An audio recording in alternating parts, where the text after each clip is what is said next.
হেডফোনেই কাল হ'ল এজন যুৱকৰ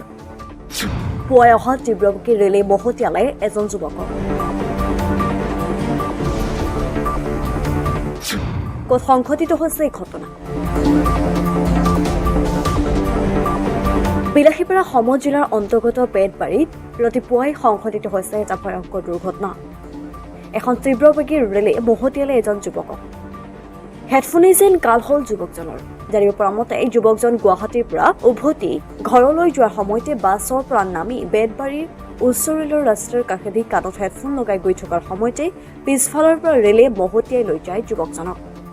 দুৰ্ঘটনাত নিহত হয় ৩৫ বছৰীয়া চৰুৱা বাখৰা গাঁৱৰ গুডু শেখ নামৰ যুৱকজন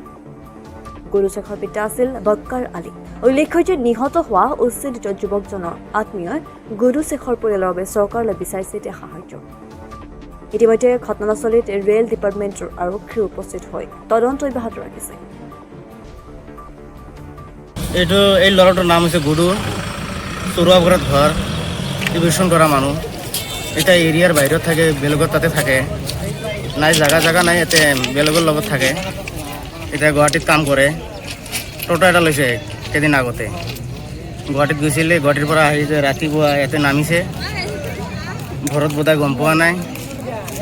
এতিয়া ৰেল লাইনেদি চিধা যাব লাগিছিল যাই আছিলে ঘৰত গৈ আছিল নেকি ঘৰত যাই আছিলে নামিব লাগিছিল তাৰ টিলাপাৰা কিন্তু ইয়াতে নামিলে টোপনি বোধহয় গাড়ী বোধহয় টোপনি গৈছিলে এই খাৰ নাপাল গম নাপাওঁতে ইয়াতে আহি নামছে নামতে ভাবিছে ৰেল লাইন দি চিধা যাওঁ সেইকাৰণে ৰেল লাইন দি চিধা অভাৰ ব্ৰিজ হৈ কিনে পাৰ হৈ কিনে যাওঁতে তাৰমানে এক্সিডেণ্ট হৈছে সৰু সৰু ল'ৰা ছোৱালী আছে যে ল'ৰা ছোৱালীৰ ভৱিষ্যত এতিয়া কি হ'ব তেনেহ'লে চৰকাৰে কি জনাব এতিয়া চৰকাৰক এইটোৱে আবেদন জনাম এতিয়া দুখীয়া মানুহ কিবা এটা চৰকাৰে যদি হেল্প কৰে পৰিয়ালটোৰ অলপ সকাহ দিলে পৰিয়ালটোৰ অলপ সুবিধা হ'ব তেওঁৰ বয়স কিমান আছিল বয়স মোটামুটি ৩৫ মান হ'ব তেওঁৰ ঘৰ চৰুৱা বখৰা এতিয়াতো নাই আগতে আছিলে এতিয়া এভিকশ্যন কৰিলে